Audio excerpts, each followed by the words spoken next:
Gamification. There are many things that can be said about it. It makes things like studying, working out, learning about people, and many other parts of life easier. There is no level of life that has not been affected by gamification, in most cases, for the better. When watching the Hunger Games, you see something that could be considered strange happening. The government is using gamification to oppress the people of its own nation. The random drawing of names in a fight to the death keeps people in fear of the government. Now, some people may believe that it would be impossible for a government to oppress its own citizens through gamification, but one only needs to look towards communist China at their social credit system for a counter to that point of view. Gamification has become a common tool to help people understand topics or ideas. Even at a young age, we may have experienced gamification in schools, where teachers use games to make learning more enjoyable. For example, during the first week of school year, teachers would often use games to help us learn each other's names and get familiar with the class. Without realizing it, we were being introduced to gamification. Gamification is not only used in schools, but also in other learning environments, such as online learning platforms like Quizlet, where users can earn points while studying. For example, the Learn section, users can earn points while playing games to help them memorize information. Similarly, language learning apps such as Duolingo heavily use gamification to attract users and help them learn a new language.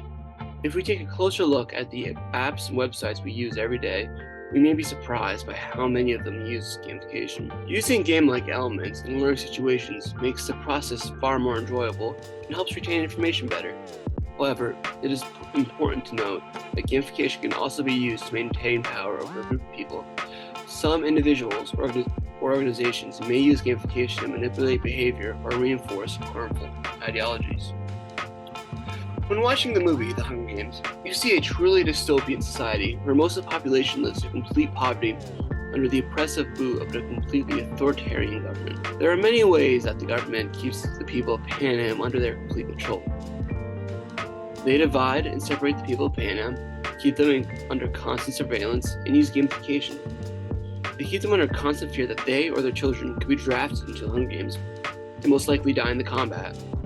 There are a few ways that the Hunger Games use gamification to oppress people and keep them in fear. Even the president of Pan Am says the Hunger Games are used to both give people of the districts hope and also rip that hope away in a game-like fashion. The fact that the government can just take away one of their citizens' children and force them to fight to the death against other children's forces districts to have mutual distrust of each other and then be less likely to engage in rebellion and union with the other districts, as well as showing the near unstoppable power of the capital government. One of the key elements of the Hunger Games is the idea of reward and punishment, where the winner of the Hunger Games gets wealth, fame, and almost anything they could ever ask for, while the loser finds nothing except for death. This is another way the government tries to show its power over the people of Pan Am, showing that those who work for the government and with the government will be treated well, while those who try to fight it will only find death and suffering. As well as reinforcing a hierarchy with winners such as people who live in the capital on the top and the losers such as people who live in the poor districts on the bottom. Now, for most cultures, murder would not be seen as a game. But the people in the Hunger Games, much like the people of ancient Rome, have turned it into one. They do this in a few different ways, through it being an even competition, allowing gambling, and having large amounts of fanfare as well as glorifying tributes.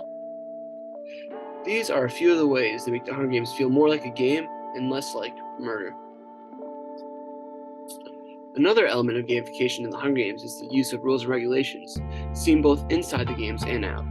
The game and the world the characters live in are governed by a set of strict rules that must be followed at all times. The players and citizens of Pan Am are closely monitored by the game organizers as well as government, which enforces the rules and punishes any violations. This creates a sense of structure and order that is familiar with anyone who's ever played a game before.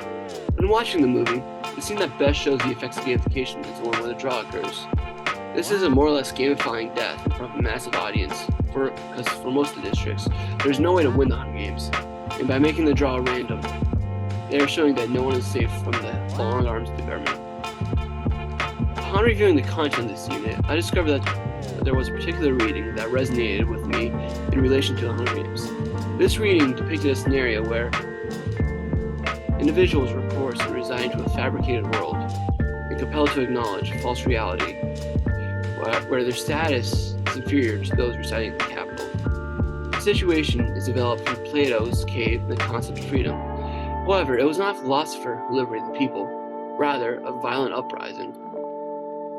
One might think it is impossible for government to use gamification in the same way that they is used in the Hunger Games.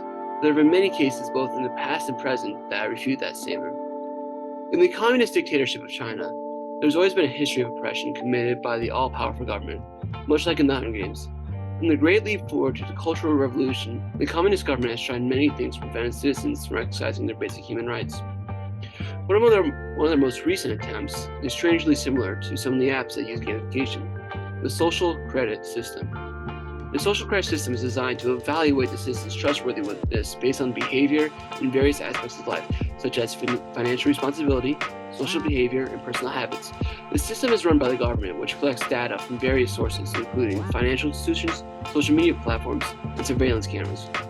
The system assigns a social credit score to the individual, ranging from 350 to 950 based on their behavior. A high score indicates that individual or business is trustworthy, while a low score implies that they are not.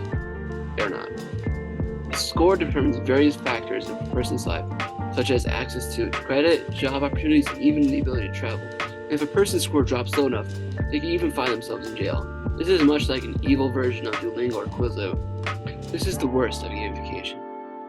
While there is a lot of good that comes from gamification, we as a society must understand that it can be used for evil, that all things that are good can also be used to do bad.